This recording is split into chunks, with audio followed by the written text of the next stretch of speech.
പ്രിയപ്പെട്ട കുട്ടികളെ, എല്ലാവരെയും കൊമേഴ്സ് ട്യൂട്ടർ വീഡിയോസിലേക്ക് സ്വാഗതം ചെയ്യുന്നു. ഇന്ന് നമ്മൾ ക്ലാസ് 12 ബിസിനസ് സ്റ്റഡീസിലെ 8ാമത്തെ ചാപ്റ്റർ കൺട്രോളിംഗ് ഈ പാഠത്തിൻ്റെ 4ാം ഭാഗത്തേക്കാണ് കിടക്കുന്നത്. പുതിയ വീഡിയോ ക്ലാസ്സിലേക്ക് എല്ലാവർക്കും സ്വാഗതം. ഇന്ന് നമ്മൾ പ്രധാനമായിട്ടും ചർച്ച ചെയ്യുന്നത് ടെക്നിക്സ് ഓഫ് മാനേജറിയൽ കൺട്രോൾ എന്നുള്ള ഏരിയയാണ്.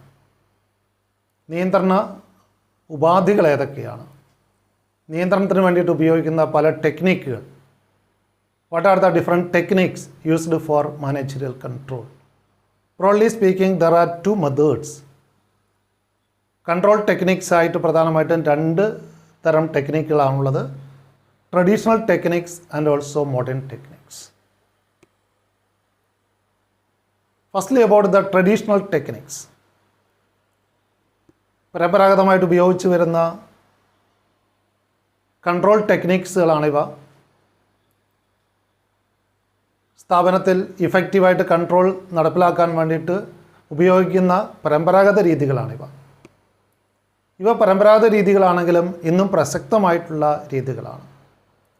പ്രധാനപ്പെട്ട 4 ട്രഡീഷണൽ ടെക്നിക്സുകളെ കുറിച്ചാണ് നമ്മളിവിടെ ചർച്ച ചെയ്യുന്നത്. അതിലാദ്യമായിട്ട് നമുക്ക് പേഴ്സണൽ ഒബ്സർവേഷൻ എന്നുള്ള ഒന്നാമത്തെ രീതി നോക്കാം. The first traditional technique of managerial control is personal observation. Such an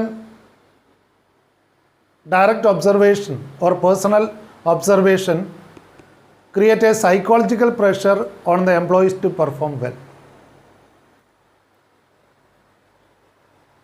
ജീവനക്കാരിൽ ഒരു മാനസികമായിട്ടുള്ള സമ്മർദ്ദമുണ്ടാക്കി കൂടുതൽ കഠിനാധ്വാനം ചെയ്യാനുള്ളൊരു പ്രേരണ ഇത്തരം പേഴ്സണൽ ഒബ്സർവേഷൻ ഉണ്ടാക്കുന്നുണ്ട്. ഒരു മേലുദ്യോഗസ്ഥൻ നേരിട്ട് ജീവനക്കാരെ ഒബ്സർവ് ചെയ്തുകൊണ്ട് കൺട്രോൾ ചെയ്യുന്ന രീതിയാണ് പരമ്പരാഗതമായിട്ട് ഉപയോഗിച്ച് വരുന്ന രീതി. അതാണ് പേഴ്സണൽ ഒബ്സർവേഷൻ എന്ന് പറയുന്നത്.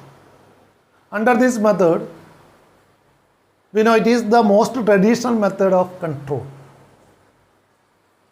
Here the personal observation enables the managers to collect first-hand information.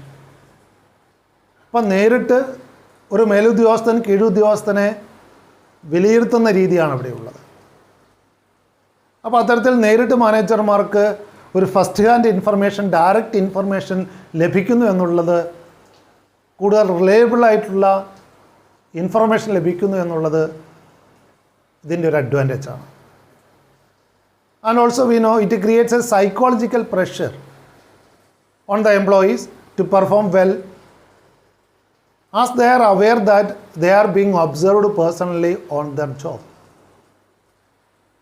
അപ്പോൾ ഓരോ ജീവനക്കാരനും തങ്ങൾ നിരീക്ഷിക്കപ്പെടുന്നുണ്ടെന്നുള്ളൊരു തിരിച്ചറിവ് അവരിൽ കൂടുതൽ കഠിനാധ്വാനം ചെയ്യാനും കൃത്യമായിട്ട് ജോലി ചെയ്യാനുമുള്ള ഒരു സമ്മർദ്ദമുണ്ടാക്കുന്നു. അത് പേഴ്സണൽ ഒബ്സർവേഷൻ്റെ ഒരു മെറിറ്റാണ്. ഓരോ ജീവനക്കാരനും തങ്ങൾ നേരിട്ട് നിരീക്ഷണ വിധേയരാകുന്നു എന്ന് കാണുമ്പോൾ തന്നെ നന്നായിട്ട് പെർഫോം ചെയ്യുകയും ടാർഗറ്റുകൾ എളുപ്പത്തിൽ അറ്റൈൻ ചെയ്യാനുള്ളൊരു സാഹചര്യം ഉണ്ടാകുകയും ചെയ്യും. എന്നാൽ it is A very time consuming exercise and cannot effectively used in all kinds of jobs. എല്ലാത്തരം ജോലികൾക്കും ഇത് സ്യൂട്ടബിൾ അല്ല. അവിടെ നേരിട്ട് ഒബ്സർവ് ചെയ്തുകൊണ്ട് കൺട്രോൾ ചെയ്യുക എന്ന് പറയുന്നത് പല സിറ്റുവേഷനിലും സാധ്യമല്ല. തന്നെയുമല്ല, ഇതൊരു കൂടുതൽ ടൈം കൺസ്യൂമിങ് ആയിട്ട് കൂടുതൽ സമയം ചിലവഴിക്കുന്ന അല്ലെങ്കിൽ കൂടുതൽ സമയം ആവശ്യമുള്ള ഒരു രീതിയാണ്. അതുകൊണ്ട് എല്ലാത്തരം ജോലികൾക്കും പേഴ്സണൽ ഒബ്സർവേഷനിലൂടെ കൺട്രോളിങ് സാധ്യമല്ല. രണ്ടാമത്തെ ട്രഡീഷണൽ ടെക്നിക്കായിട്ട് നമ്മൾ യൂസ് ചെയ്യുന്നത് സ്റ്റാറ്റിസ്റ്റിക്കൽ റിപ്പോർട്ടുകളാണ്. സ്റ്റാറ്റിസ്റ്റിക്കൽ റിപ്പോർട്ടുകൾ ഉപയോഗിച്ചുകൊണ്ട് കൺട്രോളിംഗ് സാധ്യമാണ്. Statistical information on the performance of the employee help to exercise control. അപ്പോൾ സ്റ്റാറ്റിസ്റ്റിക്കൽ ഇൻഫർമേഷൻ കളക്ട് ചെയ്തുകൊണ്ട്, സ്റ്റാറ്റിസ്റ്റിക്കൽ സങ്കേതങ്ങൾ ഉപയോഗിച്ചുകൊണ്ട് ജീവനക്കാരുടെ പെർഫോമൻസ് നമുക്ക് റെക്കോർഡ് ചെയ്തുകൊണ്ട് അവിടെ കൺട്രോൾ നടപ്പിലാക്കാൻ കഴിയും. In case of statistical reports, statistical analysis is made in the form of averages, percentages, ratios, correlation, etc. And such statistical information provides useful information to the managers regarding performance of the organization in various areas. അപ്പോൾ statistical analysis നടത്താൻ വേണ്ടിയിട്ട് average, percentage, ratios, correlation പോലെയുള്ള സങ്കേതങ്ങൾ വിനിയോഗിക്കാൻ സാധിക്കും. അപ്പോൾ അത്തരം statistical റിപ്പോർട്ടുകളുടെ സഹായത്തോടു കൂടിയിട്ട്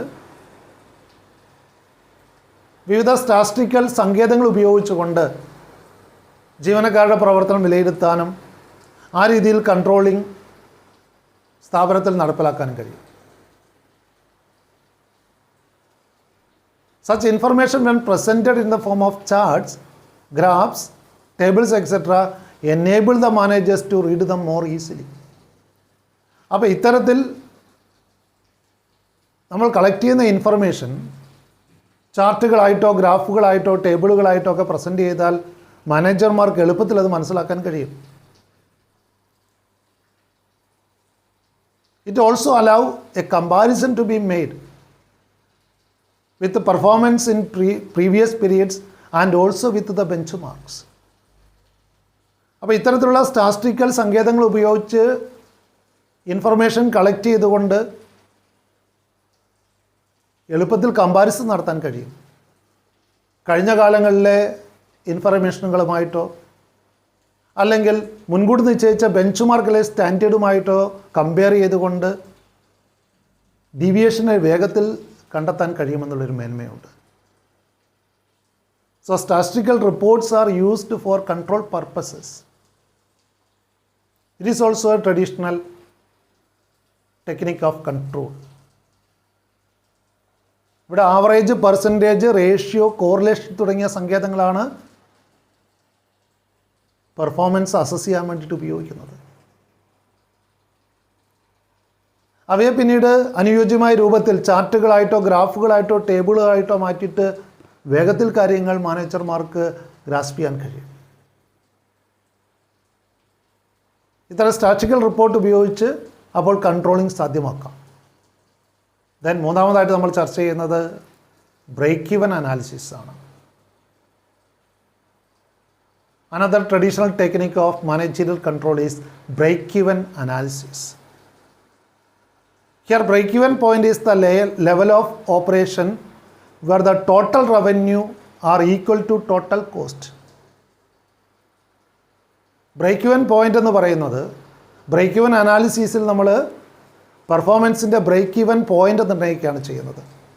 ഇവിടെ break-even point എന്ന് പറയുന്നത് ടോട്ടൽ കോസ്റ്റും ടോട്ടൽ റവന്യൂവും എവിടെ ഏത് സെയിൽസ് വോളിയത്തിലാണോ അല്ലെങ്കിൽ ഏത് ലെവൽ ഓഫ് ഓപ്പറേഷനിലാണോ തുല്യമായി തീരുന്നത്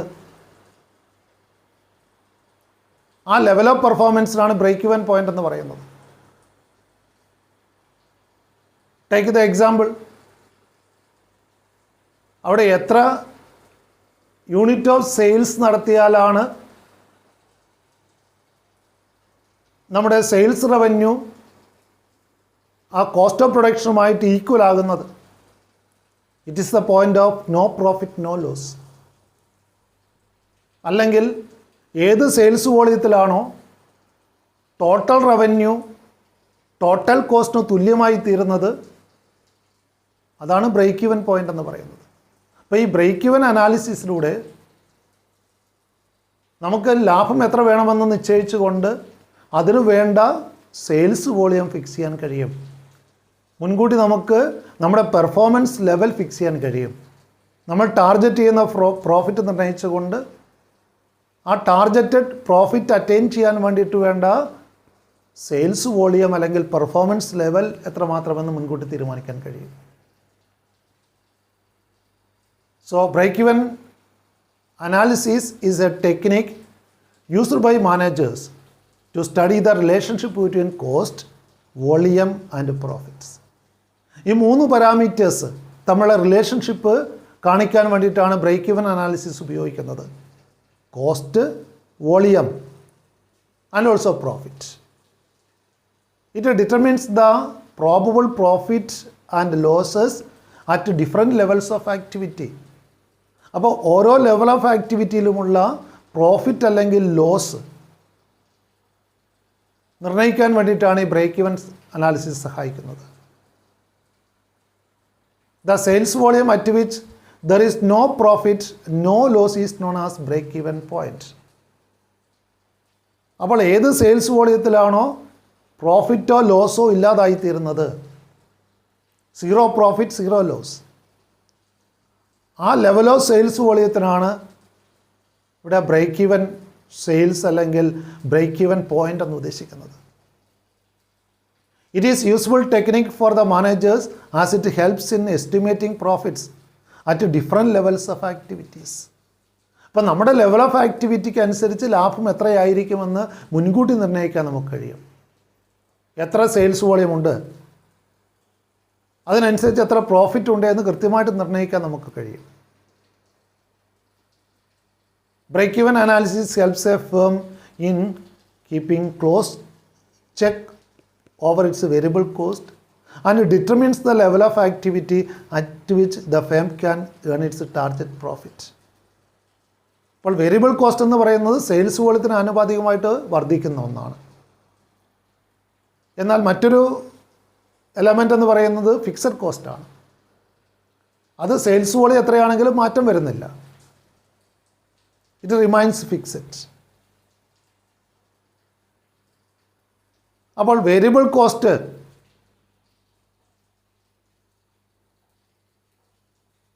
നമ്മുടെ ടാർഗറ്റഡ് പ്രോഫിറ്റുമായിട്ടുള്ള ബന്ധം ആ രീതിയിൽ നമുക്ക് ബ്രേക്ക് ഈവൻ അനാലിസിസിലൂടെ നിർണ്ണയിക്കാൻ കഴിയും. അതുകൊണ്ട് നമുക്ക് വേരിയബിൾ കോസ്റ്റിനെ കൺട്രോൾ ചെയ്തുകൊണ്ട് ആ ടാർഗറ്റഡ് പ്രോഫിറ്റ് അറ്റൈൻ ചെയ്യാനുള്ള കാര്യങ്ങൾ നമുക്ക് മുൻകൂട്ടി പ്ലാൻ ചെയ്യാൻ കഴിയും ബ്രേക്ക് ഈവൻ അനാലിസിസിലൂടെ. ബ്രേക്ക് ഈവൻ അനാലിസിസിൻ്റെ ഗ്രാഫിക്കൽ റെപ്രസെൻറ്റേഷനാണ് നമ്മൾ കാണുന്നത്.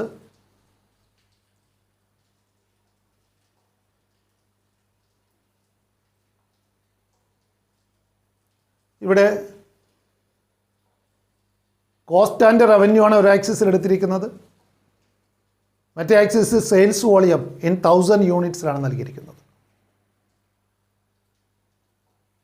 ഇവിടെ ടോട്ടൽ റവന്യൂ ലൈൻ എന്ന് പറയുന്ന ഒറിജിനൽ നിന്ന് ആരംഭിക്കുന്നു. കൂടുതൽ സെയിൽസ് വോളിയം ഉണ്ടാകും തോറും എന്താണ്, കൂടുതൽ റവന്യൂ ലഭിക്കും, അല്ലെങ്കിൽ കൂടുതൽ വരുമാനം ലഭിക്കും. എന്നാൽ ഫിക്സഡ് കോസ്റ്റ് ലൈൻ അവിടെ പാരലായിട്ട് നമുക്ക് കാണാൻ കഴിയും. ആ ഫിക്സഡ് കോസ്റ്റിന് മുകളിലേക്കാണ് ടോട്ടൽ കോസ്റ്റ് ലൈൻ ആരംഭിക്കുന്നത്.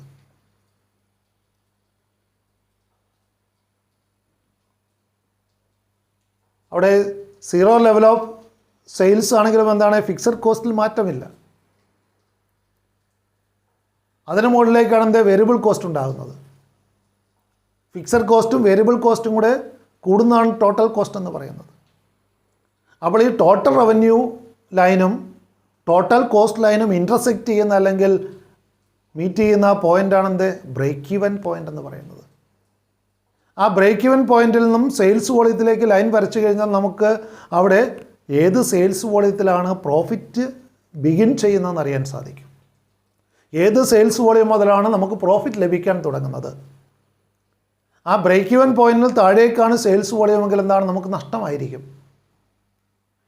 എന്നാൽ ബ്രേക്ക് ഈവൻ പോയിന്റിനേക്കാളും കൂടുതൽ സെയിൽസ്, ഇവിടെ ബ്രേക്ക് ഈവൻ സെയിൽസ് എന്ന് പറയുന്നത് 50,000 യൂണിറ്റ്സ് ആണ്, 50,000 യൂണിറ്റ്സ് ആണ്. ആ 50,000 യൂണിറ്റ്സിൽ കൂടുതൽ സെയിൽസ് വോളിയം ഉണ്ടെങ്കിൽ മാത്രമേ പ്രോഫിറ്റ് ഉണ്ടാകുന്നുള്ളൂ. അപ്പോൾ നമുക്ക് കൃത്യമായിട്ട് പ്രോഫിറ്റ് എത്ര വേണമോ അതിനനുസരിച്ച് ഓരോ സെയിൽസ് വോളിയത്തിലുമുള്ള പ്രോഫിറ്റ് കൃത്യമായിട്ട് അസസ് ചെയ്യാൻ ബ്രേക്ക് ഈവൻ പോയിൻ്റ് നമ്മളെ സഹായിക്കുന്നു. അപ്പോൾ കൃത്യമായിട്ട് മുൻകൂട്ടി ടാർഗറ്റുകൾ ഫിക്സ് ചെയ്തുകൊണ്ട് നമുക്കെന്താണ് ആ നിശ്ചിത പ്രോഫിറ്റിന് വേണ്ടിയിട്ട് അവിടെ എത്രമാത്രം സെയിൽസ് വോളിയം വേണമെന്ന് നേരത്തെ ഫിക്സ് ചെയ്യാൻ കഴിയും. ഈ ബ്രേക്ക് ഈവൻ പോയിൻ്റ് നമുക്ക് ഇക്വേഷൻ ഉപയോഗിച്ചും കണ്ടെത്താം. ഹിയർ ബ്രേക്ക് ഈവൻ പോയിൻറ്റിൻ്റെ equation fixed cost divided by selling price per unit minus variable cost per unit. Selling price per unit minus variable cost per unit. Selling പ്രൈസിൽ നിന്നും variable cost minus ചെയ്താൽ ബാക്കിയുള്ളത് fixed കോസ്റ്റും പ്രോഫിറ്റുമാണ്. അതിന് contribution എന്നുള്ള വാക്കുകൂടെ ഉപയോഗിക്കാറുണ്ട്. അപ്പോൾ അവിടെ selling price per unit minus variable cost per unit എന്ന് പറയുന്നത് fixed cost per unit plus profit per unit ആണ്. അപ്പോൾ ഫിക്സഡ് കോസ്റ്റിനെ selling price per unit minus variable cost per unit കൊണ്ട് ഡിവൈഡ് ചെയ്താൽ നമുക്കെന്ത് കിട്ടും? ബ്രേക്ക് ഈവൻ പോയിന്റ് കിട്ടും. Then lastly about the budgetary control. Fourth traditional technique for managerial control. Here comparison of actual performance with the budgetary standards are made. അപ്പോൾ അത് തന്നെ ബജറ്റുകൾ തയ്യാറാക്കുന്നു. ആ ബജറ്റുകളിൽ കൃത്യമായിട്ട് ഫോർകാസ്റ്റ് ചെയ്യുന്ന ഫ്യൂച്ചർ കോഴ്സ് ഓഫ് ആക്ഷൻ എന്താവണം, എന്നിട്ട് ആക്ച്വൽ പെർഫോമൻസിനെ ഈ ബജറ്ററി സ്റ്റാൻഡേർഡുമായിട്ട് കമ്പയർ ചെയ്തുകൊണ്ട് ഡീവിയേഷൻ ഉണ്ടെങ്കിൽ കറക്റ്റീവ് ആക്ഷൻ എടുക്കുന്നു. ആ രീതിയിൽ ബജറ്റുകൾ തയ്യാറാക്കിയും കൺട്രോളിംഗ് സാധ്യമാണ്. In budgetary controlling under this method all operations are planned in advance in the form of budgets. ബജറ്റുകൾ തയ്യാറാക്കി മുൻകൂട്ടി കാര്യങ്ങൾ തീരുമാനിക്കുന്നു. എല്ലാ പ്രവർത്തനങ്ങളുമായിട്ട് ബന്ധപ്പെട്ട് ബജറ്റുകൾ മുൻകൂട്ടി തയ്യാറാക്കുന്നു. And here the actual results are compared with the budgetary standards. അപ്പോൾ ആ കാലയളവിൻ്റെ അവസാനം ഒരു നിശ്ചിത കാലയളവിലേക്കാണ് ബജറ്റുകൾ തയ്യാറാക്കുന്നത്. ആ കാലയളവിൻ്റെ അവസാനം actual result, actual performance measure ചെയ്യുകയും അവിടെ ബജറ്ററി സ്റ്റാൻഡേർഡുമായിട്ട് കമ്പയർ ചെയ്തുകൊണ്ട് ഡീവിയേഷൻ ഉണ്ടെങ്കിൽ കറക്റ്റീവ് ആക്ഷൻ എടുക്കുന്നു. This comparison reveals the necessary action to be taken so that organisation objectives are accomplished. അപ്പോൾ സ്ഥാപനത്തിലെ ലക്ഷ്യങ്ങൾ ആ രീതിയിൽ വേഗത്തിലും എളുപ്പത്തിലും നേടിയെടുക്കാൻ ബജറ്റുകൾ തയ്യാറാക്കി കൺട്രോളിങ്ങിലൂടെ സാധ്യമാണ്.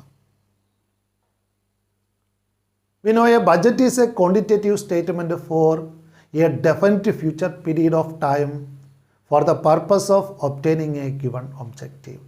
അപ്പോൾ ഒരു നിശ്ചിത ലക്ഷ്യം നേടിയെടുക്കുന്നതിന് വേണ്ടിയിട്ട് ഒരു നിശ്ചിത കാലയളവിലേക്കുള്ള ഒരു ക്വാണ്ടിറ്റേറ്റീവ് സ്റ്റേറ്റ്മെൻ്റാണ് ബജറ്റ് എന്ന് പറയുന്നത്. ഫ്യൂച്ചർ കോഴ്സ് ഓഫ് ആക്ഷൻ്റെ ക്വാണ്ടിറ്റേറ്റീവ് ആയിട്ടുള്ളൊരു എക്സ്പ്രഷനാണിത്. ക്വാണ്ടിറ്റിയിലാണ് ഇതിൽ കാര്യങ്ങൾ പറഞ്ഞിട്ടുണ്ടാവുക, ന്യൂമറിക്കൽ ടേംസിലായിരിക്കും ഇതിൽ കാര്യങ്ങൾ പറഞ്ഞിട്ടുണ്ടാവുക. ആ ഫ്യൂച്ചർ കോഴ്സ് ഓഫ് ആക്ഷൻ ഭാവിയിൽ ചെയ്യേണ്ടതായിട്ടുള്ളൊരു പ്രവർത്തനമാണ്. അതെങ്ങനെ ചെയ്യണമെന്നുള്ളതിൻ്റെ ഒരു രൂപരേഖ കൃത്യമായിട്ട് ക്വാണ്ടിറ്റിയിൽ തയ്യാറാക്കുന്നതാണ് ബജറ്റ് എന്ന് പറയുന്നത്. It will contain figures of forecast both in terms of time and quantities. അപ്പോൾ അവിടെ ഒരു ടൈം ഫ്രെയിം കൃത്യമായിട്ടുണ്ടാവും. 6 മാസം അല്ലെങ്കിൽ 3 മാസം അല്ലെങ്കിൽ 1 മാസം അല്ലെങ്കിൽ 1 വർഷം, ആ രീതിയിൽ കൃത്യമായിട്ടൊരു ടൈം ഫ്രെയിം ബജറ്റുകൾക്കുണ്ടാവും. അതേസമയത്ത് എല്ലാ കാര്യങ്ങളും ക്വാണ്ടിറ്റിയിലായിരിക്കും പ്രതിപാദിച്ചിട്ടുണ്ടാവുക. The most common type of budgets used by organizations are sales budget, production budget, materials budget, cash budget, capital budget, research and development budget, etc. ഇങ്ങനെ അനവധി തരത്തിലുള്ള ബജറ്റുകൾ ബിസിനസ് സ്ഥാപനങ്ങൾ തയ്യാറാക്കാറുണ്ട്. സെയിൽസ് ബജറ്റ് ഓരോ കാലയളവിലെയും സെയിൽസ് വോളിയം കൃത്യമായിട്ട് ഫോർകാസ്റ്റ് ചെയ്തുകൊണ്ടുള്ള ഒന്നാണ് sales budget എന്ന് പറയുന്നത്. പ്രൊഡക്ഷൻ ടാർഗറ്റുകൾ സ്പെസിഫൈ ചെയ്തിട്ടുള്ളതാണ് പ്രൊഡക്ഷൻ ബജറ്റ്. മെറ്റീരിയൽ കൺസംഷനെ കുറിച്ചുള്ള വ്യക്തമായൊരു പ്ലാനാണ് മെറ്റീരിയൽസ് ബജറ്റ് എന്ന് പറയുന്നത്. ക്യാഷ് റെസീപ്റ്റ്സും പേയ്മെൻറ്റ്സും കൃത്യമായിട്ട് ഡീറ്റെയിൽ ചെയ്തിട്ടുള്ള ഒരു ബജറ്റാണ് ക്യാഷ് ബജറ്റ്. ക്യാപിറ്റൽ ബജറ്റ് ആകട്ടെ ഫിക്സഡ് അസറ്റുമായിട്ട് ബന്ധപ്പെട്ട ഒരു ബജറ്റാണ്. ഫിക്സഡ് അസറ്റിൽ എത്രമാത്രം തുക ഇൻവെസ്റ്റ് ചെയ്യണം. അതോടൊപ്പം തന്നെ റിസർച്ച് ആൻഡ് ഡെവലപ്മെൻറ്റുമായിട്ട് ബന്ധപ്പെട്ട ചെലവുകളെ സംബന്ധിച്ചതാണ് റിസർച്ച് ആൻഡ് ഡെവലപ്മെൻറ്റ് ബജറ്റ് എന്ന് പറയുന്നത്. അപ്പോൾ ഇത്തരം ബജറ്റുകൾ ഉപയോഗിച്ചുകൊണ്ട് കൺട്രോളിംഗ് എളുപ്പത്തിൽ സാധ്യമാണ്. ബജറ്റുകളിൽ സ്റ്റാൻഡേർഡ് തീരുമാനിക്കുകയും കൃത്യമായിട്ട് ക്വാണ്ടിറ്റേറ്റീവായിട്ട് ഫ്യൂച്ചർ കോഴ്സ് ഓഫ് ആക്ഷൻ എങ്ങനെയാണെന്ന് മുൻകൂട്ടി തീരുമാനിക്കുകയും അവിടെ പിന്നീട് ആ കാലയളവിൻ്റെ അവസാനം ആക്ച്വലായിട്ടുള്ള റിസൾട്ട്സ് മെഷർ ചെയ്യുകയും ഈ ബജറ്ററി സ്റ്റാൻഡേർഡുമായിട്ട് കമ്പയർ ചെയ്തുകൊണ്ട് ഡീവിയേഷൻ ഉണ്ടെങ്കിൽ കറക്റ്റീവ് ആക്ഷൻ സ്വീകരിക്കാവുന്നതാണ്. എന്തൊക്കെയാണ് ഈ ബജറ്ററി കൺട്രോളിൻ്റെ മേന്മകൾ? What are the advantages of budgeting as a control technique? Firstly, budgeting focuses on specific and time-bound targets and thus helps in easy attainment of objectives. ലക്ഷ്യങ്ങൾ നേടിയെടുക്കുക വളരെ അനായാസമാണ് ബജറ്റിങ്ങിലൂടെ. കാരണം കൃത്യതയോടെ, സമയക്ലിപ്തതയോടെ അവിടെ ടാർഗറ്റുകൾ പ്രതിപാദിച്ചിട്ടുണ്ട് ബജറ്റിൽ. ഓരോ കാലയളവിലും നേടിയെടുക്കേണ്ട ലക്ഷ്യങ്ങളെക്കുറിച്ച് കൃത്യമായിട്ട് ബജറ്റിൽ ഡീറ്റെയിൽ ചെയ്തിട്ടുണ്ട്. അപ്പോൾ അത് ലക്ഷ്യങ്ങൾ വേഗത്തിൽ നേടിയെടുക്കാൻ സഹായിക്കുന്നു സ്ഥാപനത്തെ. രണ്ടാമതായി, budgeting is a source of motivation to the employees who know the standards against which their performance will be appraised. അപ്പോൾ ജീവനക്കാർക്കൊരു മുന്നറിവ് ലഭിക്കുന്നു, തങ്ങളുടെ പെർഫോമൻസ് എങ്ങനെയാണ് അപ്രൈസ് ചെയ്യുന്നത്, ഏതാണ് തങ്ങൾക്ക് ഫിക്സ് ചെയ്തിരിക്കുന്ന സ്റ്റാൻഡേർഡ്സ്. ആ ബജറ്റിലൂടെ ഇത്തരം കാര്യങ്ങൾ വ്യക്തമാക്കുന്നതോട് കൂടിയിട്ട് കഠിനാധ്വാനം ചെയ്യാനുള്ളൊരു താല്പര്യം അവരിലുണ്ടാകുന്നു. കാരണം അവരിൽ നിന്ന് പ്രതീക്ഷിക്കുന്ന ടാർഗറ്റ് എത്രയാണെന്ന് കൃത്യമായിട്ട് അവർക്കറിയാം. ആ രീതിയിൽ ജീവനക്കാർക്ക് ബജറ്റുകൾ തയ്യാറാക്കുന്ന ഒരു മോട്ടിവേഷനായിട്ട് മാറുന്നു. കാരണം തങ്ങളെ വിലയിരുത്തുന്ന മാനദണ്ഡം കൃത്യമായിട്ട് ബജറ്റുകളിൽ നിശ്ചയിച്ചിട്ടുണ്ട്. അത് കൂടുതൽ കഠിനാധ്വാനം ചെയ്തുകൊണ്ട് വേഗത്തിൽ ഈ ലക്ഷ്യങ്ങൾ നേടാൻ വേണ്ടിയിട്ട് ഒരു താല്പര്യം ജീവനക്കാരിലുണ്ടാക്കുന്നു. ദെൻ മൂന്നാമതായിട്ട്, budgeting helps in the optimum utilisation of resources by allocating them according to the requirements of different departments. അവിടെ സ്ഥാപനത്തിനെ മൊത്തത്തിൽ കണ്ടുകൊണ്ട് ബജറ്റ് തയ്യാറാക്കുമ്പോൾ ഓരോ ഡിപ്പാർട്ട്മെൻറ്റേയും റിക്വയർമെൻറ്റ് എന്താണെന്ന് കൃത്യമായിട്ട് അറിഞ്ഞുകൊണ്ട് റിസോഴ്സസ് കൃത്യമായിട്ട് അലോക്കേറ്റ് ചെയ്യാനും അതിലൂടെ റിസോഴ്സസിൻ്റെ ഓപ്റ്റിമം യൂട്ടിലൈസേഷൻ ഉറപ്പാക്കാനും കഴിയും. റിസോഴ്സസിൻ്റെ ഫലവത്തായിട്ടുള്ള വിനിയോഗം ഉറപ്പാക്കാൻ ബജറ്റിങ്ങിലൂടെ സാധിക്കുന്നു. കാരണം ബജറ്റുകളിൽ കൃത്യമായിട്ട് ഓരോ ഡിപ്പാർട്ട്മെൻറ്റേയും റിക്വയർമെൻറ്റ് അറിഞ്ഞുകൊണ്ട് അവിടെ അലോക്കേഷൻ നടത്തിയിട്ടുണ്ട്. Then furtherly speaking, budgeting is also useful for achieving coordination among different departments of an organization and highlights the interdependence between them. അപ്പോൾ ഒരു സ്ഥാപനത്തിലെ വിവിധ ഡിപ്പാർട്ട്മെൻറ്റുകൾ തമ്മിൽ ഏകോപനം ഉണ്ടാക്കുന്നതിലും ബജറ്റിംഗ് സഹായിക്കുന്നു. അപ്പോൾ സ്ഥാപനങ്ങളെ തമ്മിൽ ബന്ധിപ്പിക്കുന്നതിന് അല്ലെങ്കിൽ പരസ്പരം സഹവർത്തിത്വത്തോടു കൂടിയിട്ട് വിവിധ ഡിപ്പാർട്ട്മെൻറ്റുകൾ പ്രവർത്തിക്കുന്നതിനും പൊതുവായിട്ടുള്ള ഇത്തരം ബജറ്റുകൾ സഹായിക്കുന്നു. And lastly, it facilitates management by exception by stressing on those operations which deviate from budgeted standards in a significant way. അപ്പോൾ ബജറ്ററി കൺട്രോളിലൂടെ മാനേജ്മെൻറ്റ് ബൈ എക്സെപ്ഷൻ എന്നുള്ള ആ തത്വം നടപ്പിലാക്കാൻ കഴിയും. ഡീവിയേഷൻ ഹാൻഡിൽ ചെയ്യുന്നതുമായിട്ട് ബന്ധപ്പെട്ട തത്വമാണ് നമുക്കറിയാം മാനേജ്മെൻറ്റ് ബൈ എക്സെപ്ഷൻ, MBE, അല്ലെ കൺട്രോൾ ബൈ എക്സെപ്ഷൻ. ഈ തത്വം അനുസരിച്ച് പെർമിസിബിൾ ലിമിറ്റിലും അധികമുള്ള ഡീവിയേഷൻ മാത്രമേ ഹയർ ലെവലിലേക്ക് റിപ്പോർട്ട് ചെയ്താൽ മതി, അല്ലെങ്കിൽ കറക്റ്റീവ് ആക്ഷൻ ആവശ്യമുള്ളൂ എന്ന് നമ്മൾ കാണുകയുണ്ടായി. എല്ലാ ഡീവിയേഷൻസും അവിടെ ഹയർ ലെവലിലേക്ക് റിപ്പോർട്ട് ചെയ്യുകയോ കറക്റ്റീവ് ആക്ഷൻ സ്വീകരിക്കുകയോ ആവശ്യമില്ല. ആ അനുവദനീയമായ ലിമിറ്റിലും അധികം ഡീവിയേഷൻ ഉള്ള കേസിൽ മാത്രമേ, അല്ലെങ്കിൽ സിഗ്നിഫിക്കൻ്റ് ആയിട്ടുള്ള ഡീവിയേഷൻ ഉണ്ടെങ്കിൽ മാത്രമേ അത് റിപ്പോർട്ട് ചെയ്താൽ മതി.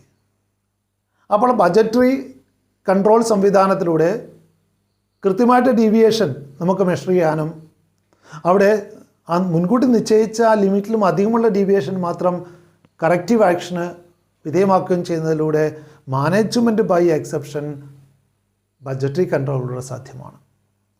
So these all are the major advantages of budgetary control. പ്രധാനമായിട്ടും 4 ട്രഡീഷണൽ ടെക്നിക്സുകളാണ് നമ്മളിവിടെ ചർച്ച ചെയ്തത്. ഒന്ന് പേഴ്സണലായിട്ടുള്ള ഒബ്സർവേഷനാണ്. ഏറ്റവും പഴക്കം ചെന്ന രീതി അതുതന്നെയാണ്. പ്രവർത്തനങ്ങൾ വിലയിരുത്തുന്നതിന് വേണ്ടിയിട്ട് നേരിട്ടുള്ള ഒബ്സർവേഷനിലൂടെ കൺട്രോളിംഗ് നിർവഹിക്കാം. രണ്ടാമതായിട്ട് സ്റ്റാറ്റിസ്റ്റിക്കൽ അനാലിസിസ് ആണ്. വിവിധ സ്റ്റാറ്റിസ്റ്റിക്കൽ സങ്കേതങ്ങൾ ഉപയോഗിച്ചുകൊണ്ട് കൺട്രോളിംഗ് നടപ്പിലാക്കാം സ്ഥാപനത്തിൽ. മൂന്നാമതായിട്ട് നമ്മൾ കണ്ട ട്രഡീഷണൽ ടെക്നിക്ക് എന്ന് പറയുന്നത് ബ്രേക്ക് ഈവൻ അനാലിസിസ് ആണ്. ബ്രേക്ക് ഈവൻ പോയിന്റ് ഫിക്സ് ചെയ്തുകൊണ്ട് അവിടെ കൺട്രോളിംഗ് സാധ്യമാണ്. അവിടെ സെയിൽസ് വോളിയം നമ്മൾ ടാർഗറ്റഡ് പ്രോഫിറ്റ് നിശ്ചയിച്ചുകൊണ്ട് അവിടെ ഏത് സെയിൽസ് വോളിയത്തിൽ എത്ര പ്രോഫിറ്റ് കിട്ടുമെന്ന് കൃത്യമായിട്ട് നിശ്ചയിക്കാൻ ബ്രേക്ക് ഈവൻ പോയിൻറ്റിൻ്റെ സഹായത്തോടു കൂടി ബ്രേക്ക് ഈവൻ അനാലിസിസ് സഹായിക്കുന്നുണ്ട്. ആ last one is budgetary control. ബജറ്റുകൾ തയ്യാറാക്കി മുൻകൂട്ടി ബജറ്റുകൾ തയ്യാറാക്കി കൺട്രോളിംഗ് നിർവഹിക്കാവുന്നതാണ്. So these four are the important traditional techniques of control. Managerial കൺട്രോളിനുള്ള ട്രഡീഷണൽ ടെക്നിക്കുകളെ കുറിച്ചാണ് നമ്മൾ കണ്ടത്. അടുത്തൊരു ക്ലാസ്സിൽ നമ്മൾ മോഡേൺ ടെക്നിക്സ്, കൺട്രോളിങ്ങിന് വേണ്ടിയിട്ടുള്ള മോഡേൺ ടെക്നിക്സിനെ കുറിച്ചായിരിക്കും ചർച്ച ചെയ്യുന്നത്. അടുത്തൊരു ക്ലാസ്സിൽ കാണുന്നത് വരെ എല്ലാവർക്കും വിട. Thank you all. Thank you for watching this video.